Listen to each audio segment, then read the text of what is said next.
So in my opinion, great pitches of the ball on short distance are very shallow. So I've got my GoPro set up here. Hopefully you will see by the strike, I am just grazing the turf. Now, why is that important? On these short pitch shots, we haven't got time to create a huge amount of backspin.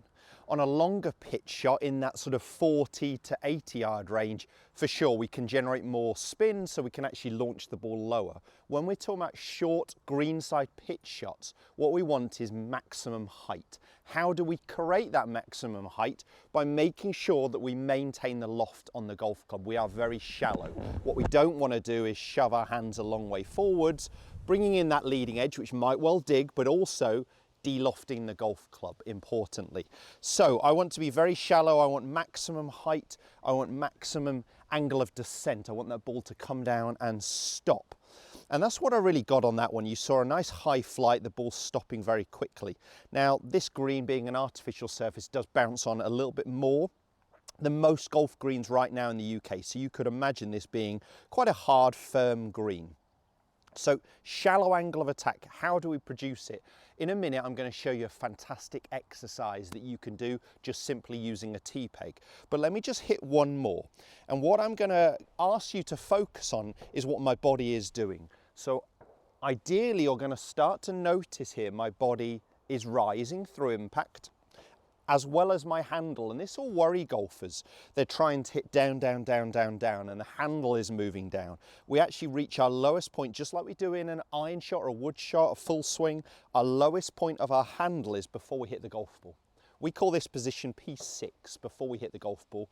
P7, position 7 would be impact. So at P6, that's our lowest point of our handle when the club shaft is parallel to the ground. It is actually now moving up.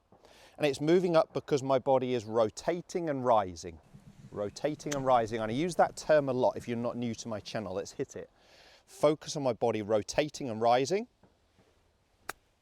That was great again. Okay, nice and tall. Good pitches, you see their chest up. You see their lead leg extended.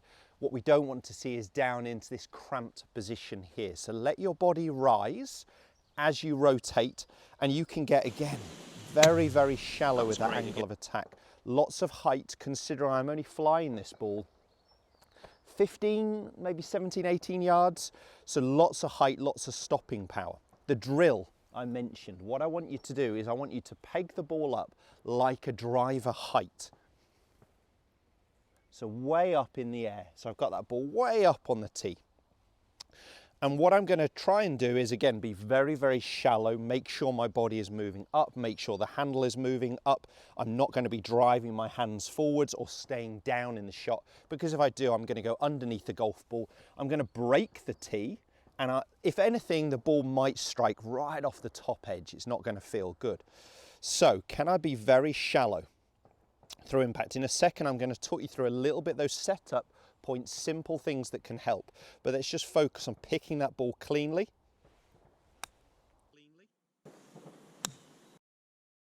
Just like that. Now I've left the tee peg there. I haven't broken it. Very, very shallow through the strike. Hopefully, again, you'll start to see my body finishing in quite a similar position. Up tall, rotate and rise, not down. Okay, so the setup points, let's just imagine the tee peg is the golf ball for a second. What helps is actually getting a little bit wider when you're pitching and chipping. So chip and runs, our feet might be just a couple of clubs width apart. Pitching, let's go all the way to 3 club head widths apart here. And let's get the ball slightly forwards, near a left chest, so ahead of your sternum here. That's going to, again, help me shallow out that golf foot swing, make sure that I'm not hitting down. Golfers who move the ball back, the club angle of attack is generally moving a long way down into the golf ball.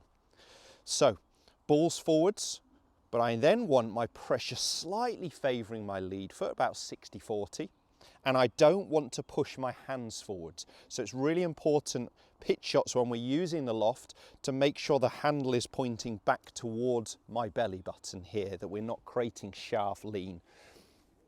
Let's hit one. So let's get that set up, and my focus point, so 3 clubs width, ball slightly forwards, sternum over the golf ball, so my pressure's slightly forwards and my hands are back. Now my focus point is going to be rotate and rise. Very, very shallow. There we go. Might be a yard or two short, but you can see how high that ball was and how shallow that divot was with me feeling this way. Bad pictures, let's just show you the bad one. It tends to be staying low. It tends to be driving the handle forwards, and we get a lot of that. Digging edge, that was going in with the front edge of the golf club, nowhere near using the bounce of the golf club. So the bounce is just the trailing edge here is sitting lower than the front edge, and that's what's designed to hit the ground first. If I shove my hands a long way forwards, I start going in with that leading edge.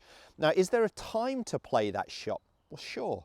If I wanted a lower flight, a more releasing shot, if I had a real hard, tight lie, or playing out a thick rough where the ball's nestled down, I might have my handle more forwards to guarantee it is going to dig. So we definitely can play from there.